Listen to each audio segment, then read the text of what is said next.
Shalom, welcome back. We are continuing on with our studies on the Dead Sea Scrolls.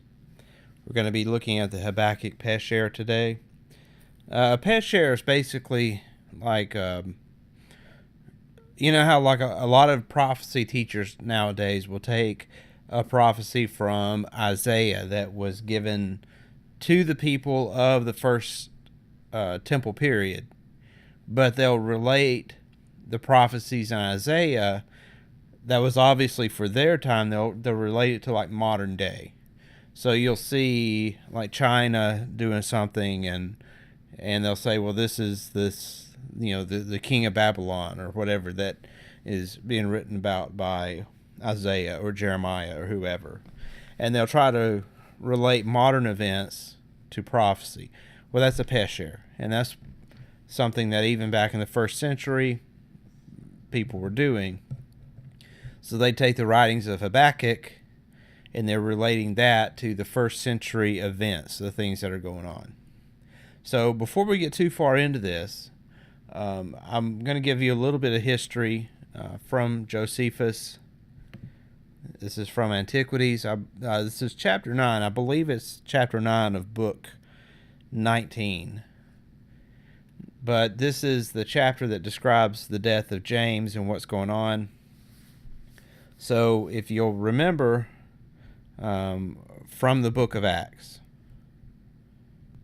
Acts chapter 25, I believe. So Shaul is under what's laughably called like house arrest. Basically, he's in protective custody at Agrippa's palace in Caesarea, and he's having these regular visits from Felix, who is the Roman governor of Judea.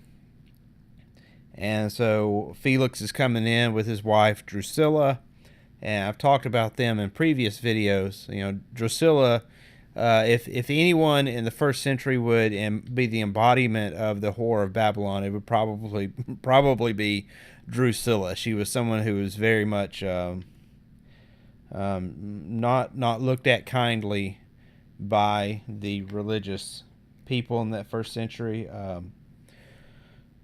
She had a number of husbands. She, I think, even divorced one husband to marry Felix. And so here you have Paul sitting here, having table fellowship with Felix and Drusilla, which would have, I couldn't imagine James and Kepha sitting down and having table fellowship with these people, or even Yeshua. You know, we like to picture him eating with the whores and the tax collectors, but even I don't think he would have darkened the door of Felix and Drusilla's dining hall. Nevertheless, at the beginning of chapter 25, then Felix leaves the scene because he's been relieved of his command by Festus. It's just how they will rotate out the different governors. And so now Festus is governor over Judea, and that's, if memory serves me correctly, I believe that occurred around 60 Common Era.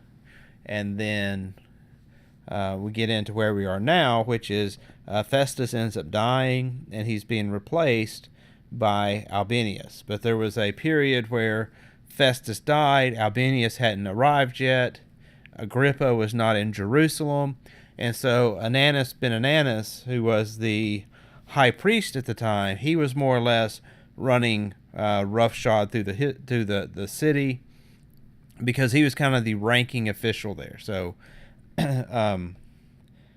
he took advantage of the fact that he was the highest ranking person in Jerusalem at that time, and he used that opportunity to kill James. So we'll pick up here. It says, therefore Ananus was of this disposition. He thought he had a proper opportunity to exercise his authority. Festus was now dead, and Albinus was but upon the road. So Ananus assembles the Sanhedrin of judges and brings before them the brother of Yeshua, who was called Messiah, whose name was James, and some others, or some of his companions. And when he had formed an accusation against them as breakers of the law, he delivered them to be stoned. But as for those who seemed most equitable among the citizens, and such as were the most uneasy at the breach of the laws, they disliked what was done, and they also sent to the king Agrippa, desiring him to send Ananus that he should act no more. So they basically appealed to Agrippa to send correspondence to Ananus saying, "Hey, you need to chill out, dude, because your mouth is writing a check that your butt can't cash, more or less." But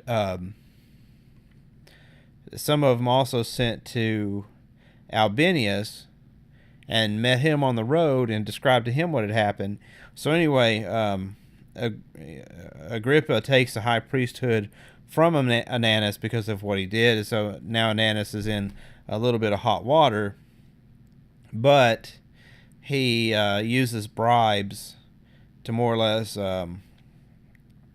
cultivate the friendship of Albinius once he gets to Jerusalem, and also the new high priest that replaced Ananus, whose name was Yeshua, and by giving them bribes, basically. Now here's the interesting part. It says it's more. I think it says this a total of 3 times, but it basically says that Ananus was using agents or like thugs that he had working for him, who would go in and take away the tithes that belonged to the poorer priest. So you had like the high priest, and then you had the poorer priests. The poorer priests are the guys that just come in. They're the ones that are probably legitimately Levites. Ananus and probably this Yeshua person, they were appointed by the Herods. Usually they weren't even Jews. They were just whoever paid the most money to Herod to get to be the high priest.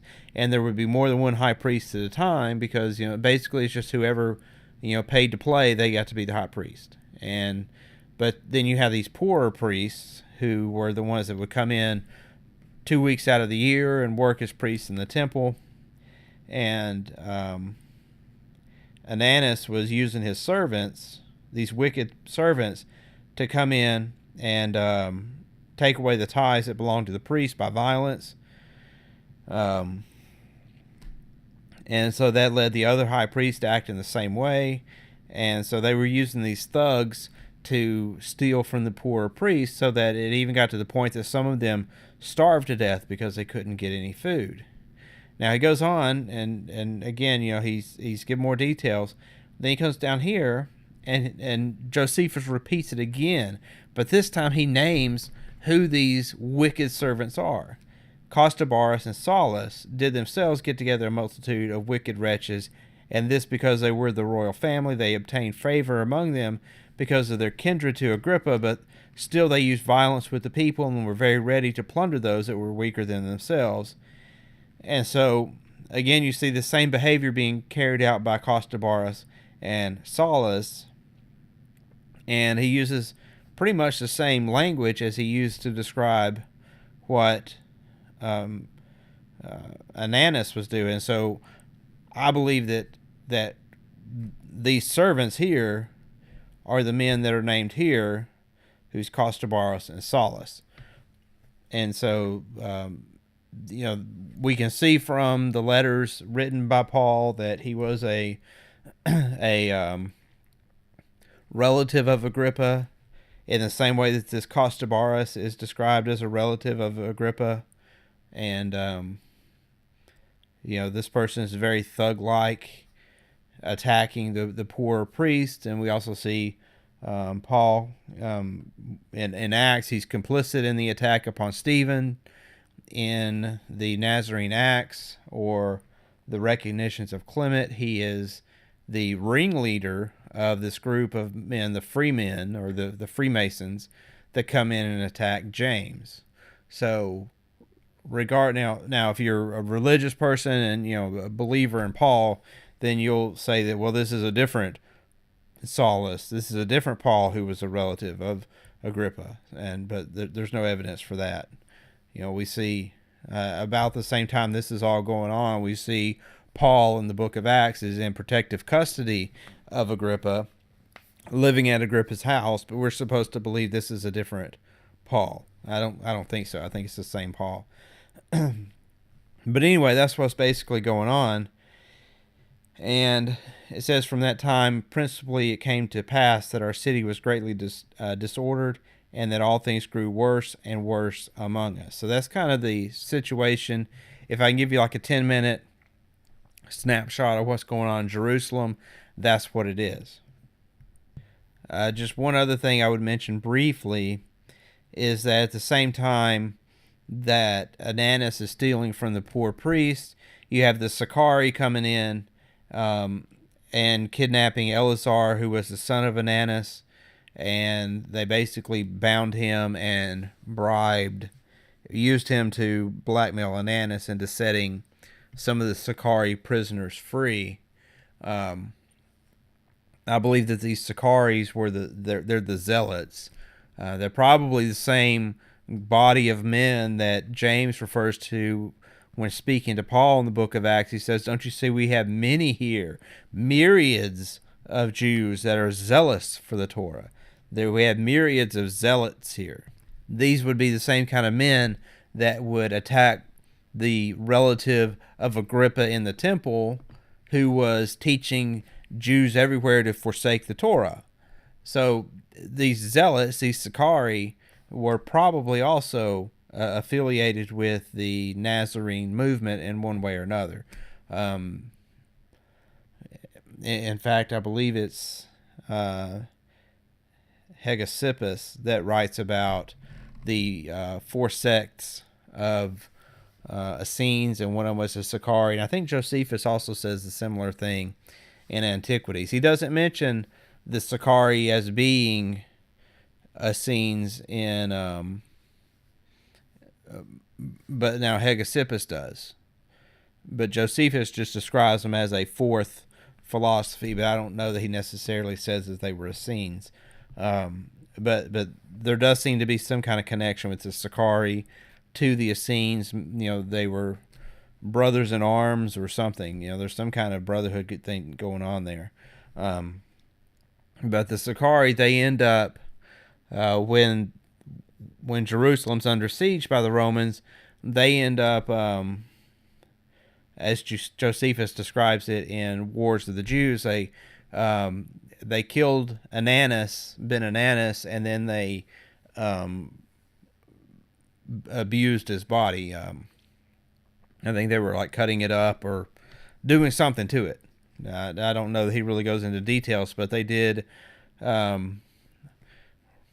do acts of violence upon his corpse, essentially, and threw him over the walls of Jerusalem into the valley below. So that was kind of a revenge that the Sicari got upon Ananus because of his role in the death of James. So that should bring us up to date. Okay, so back to the Habakkuk Pesher. Now, I believe that this Habakkuk Pesher describes some of the events that's going on at this time in Judea. So we'll look at it and see if perhaps you could agree with me. Okay. So, column 1. The vision which Habakkuk the prophet saw. How long, O Yahuwah, shall I cry out for help, and you not hear? Now, the italicized part, I believe, is all coming straight from Habakkuk in our received text. So it'll give you a verse from Habakkuk, and then it'll say the interpretation is this. And then it gives you a verse from Habakkuk, and then the interpretation is this. And so that's basically what this Pesher, the formula, is following. So here's from Habakkuk 1:2, where it says, the vision which Habakkuk the prophet saw. How long, O Yahuwah, shall I cry out for help, and you not hear? Its interpretation concerns the beginning of the last generation and what is coming to them. I cry out to you violence, and you do not deliver me. Why do you show me evil and cause me to look upon suffering? Because robbery and violence are before me. Its interpretations concerns those who rebel against Elohim with oppression and treachery. They rob riches. There is strife and division roused up. Its interpretation is because of this strife and because of this the Torah falls into disuse and judgment does not go forth triumphantly. So what is this? This is describing the situation with the poor priests having their tithes stolen. Like, this is just what we read out of Josephus, and here the Habakkuk Pesher is describing in a large measure, even using the same language as what Josephus was describing.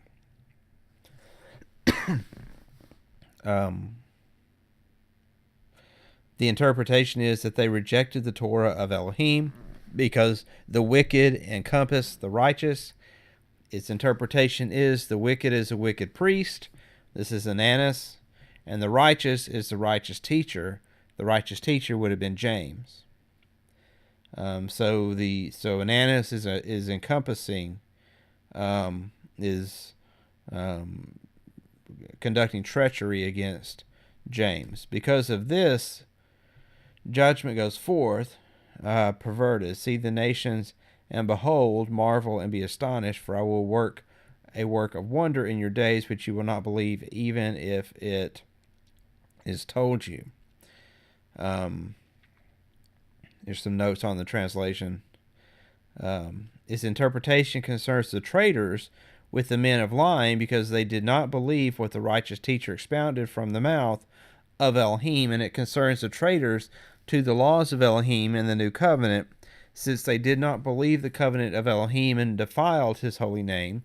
Likewise, the interpretation of the passage concerns the traitors to the last days. Those are the violent ones and the covenant breakers who do not believe all that they heard that was going to happen to the last generation from the mouth of the priests, in whose heart Elohim put the intelligence to interpret all the words of his servants the prophets, through whom Elohim foretold all that was coming to his people. For behold, I rise up the Chaldeans, a cruel and aggressive nation. Okay. So, we'll slow down a little bit here. There's a big chunk of stuff to comment on. Okay, so the traitors with the man of lying. The man of lying, of course, is Paul. We know that from the other scrolls. So the traitors are aligned with the man of lying, who's also, connected to the wicked priest. So all these players are kind of coming together now. The righteous priest possibly is Yeshua, could be James, but whoever it is, the traitors are not believing the words of the priests, and they're rejecting the Torah. They're rejecting the covenant. Again, this kind of fits if you understand my take on Paul and what was basically going on in the book of Galatians, and the kind of behind the scenes reading between the lines of what's going on in the book of Acts. You can see my videos on what's up with Galatians to see my take on that. Don't bother writing me emails and telling me I'm full of it. I know I probably am, but nevertheless, that is what I believe. I used to be a believer in Paul. Got really looking into some of these ancient sources and looking at what the Nazarenes and their the followers of these Jewish Christian groups, what did they originally believe about Paul? What did they originally believe about Yeshua? And Paul definitely appears to be the enemy. Like and that's the way they refer to him. In fact, Paul even seems to be aware of the fact that they're calling him the enemy when he says, "Have I become your enemy because I speak the truth?" Well, no. The point is that he's also being accused of lying, which is probably why Paul's always defending himself against the accusation of lying. Numerous times in his epistles, he'll say, "I'm not lying, I'm not lying, I'm not lying." Well, if normal people don't write that way. If you're defending yourself against being a liar, somebody's accusing you of lying. So that's my take on that. Okay, so it's kind of setting the stage here about what's going on. They mention, this is from Habakkuk, he mentions the Chaldeans. Its interpretation concerns the Pt1.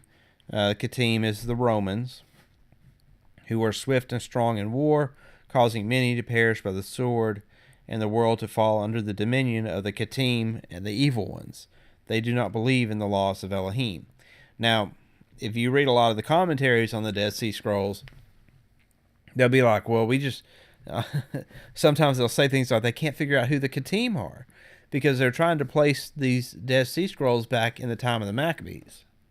They don't want it to be seen, the connections with the early believers. Like, they don't want this to be associated with James.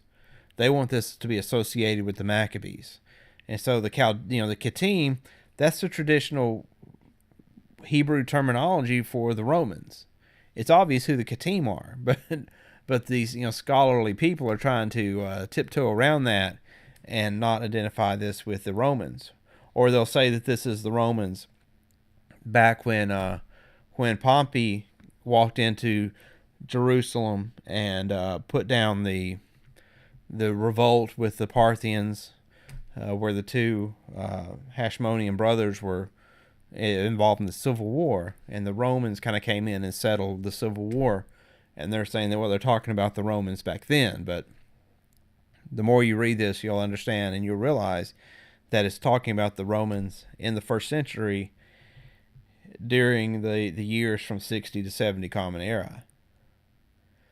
So,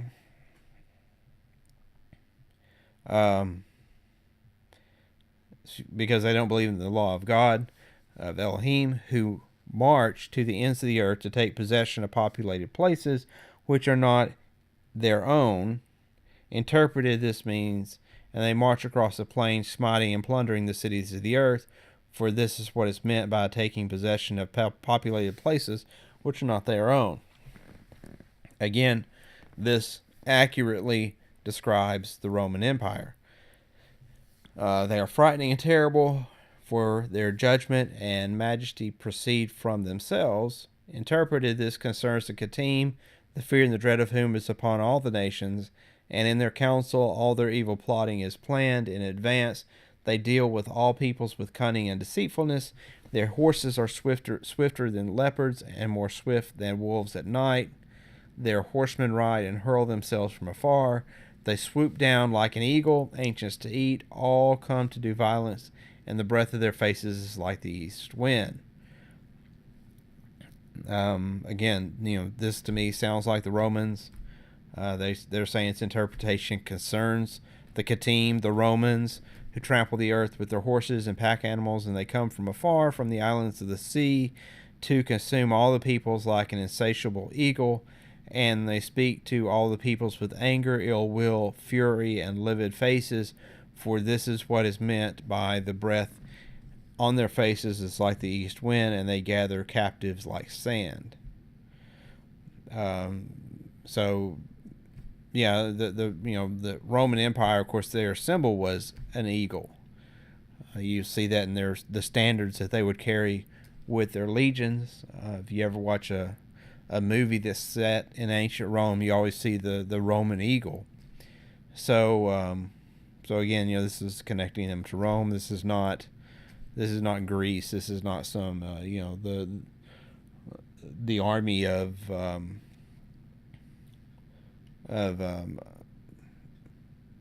Epiphanes. What's his name? Antiochus Epiphanes. He's brain fart. So obviously, this is describing the Romans. Its interpretation is they scoff at kings and they ridicule leaders. Its interpretation is that they jeer at the mighty and sneer at the honorable men. They deride kings and ministers, and they make light of large armies.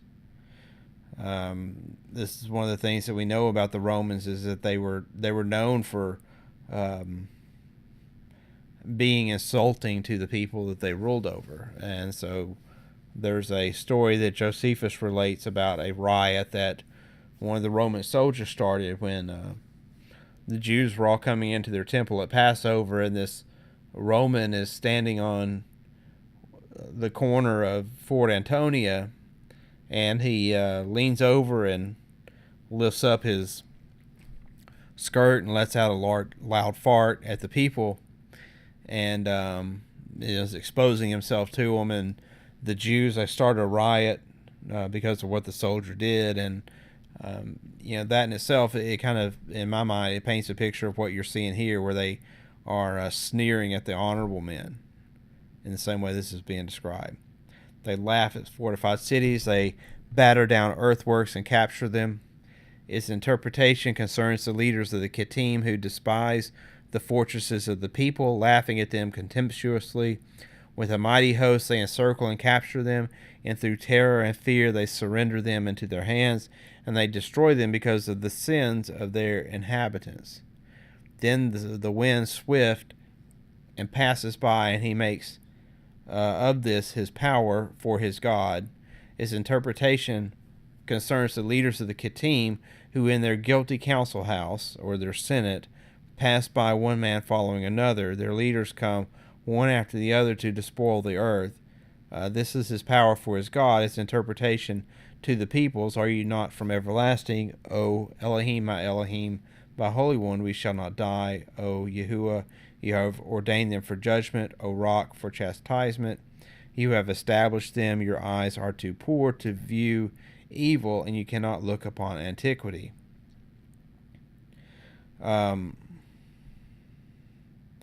Don't know if there's anything really to comment on. I mean, there is, this mention of the council house or the Senate, and if you've ever watched a movie set in ancient Rome, when you see the council house or the Senate coming into its house, that's what you see, passing by one man after another.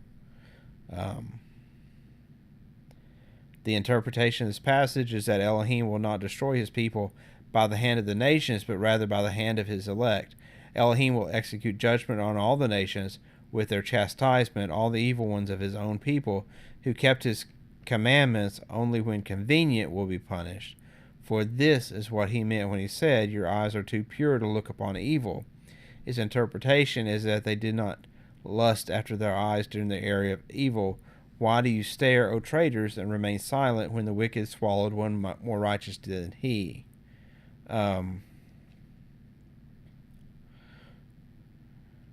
So these people who keep the commandments only when convenient will be punished. In Christianity, we're presented with the Pharisees as being like the very stringent believers in the Torah, the legalists or whatever. But it appears like if you look at what Josephus says, if you look at what's said in the Dead Sea Scrolls, and even what's said in like the Talmud, the Sadducees tended to be the ones that were very rigid with the laws and all these rules and regulations and extra rules that they added on. The Pharisees were the ones that were just kind of like, just live and let live. The criticisms that seems to come from the Essenes to the Pharisees is not that they were too rigid about keeping the Torah, but rather they were the ones that they were not zealous. They were not, willing to stand up and fight for the commands of Elohim. So those that keep the commandments only when convenient, I believe that refers to the Pharisees, which is kind of counterintuitive to what you were ever taught in Christianity. But, I could be wrong about that. That's just the way I see it. I think it's a good place to stop. We're approaching 30 minutes. So I'm going to go ahead and end this video, and we'll come back and continue on with part 2. Shalom.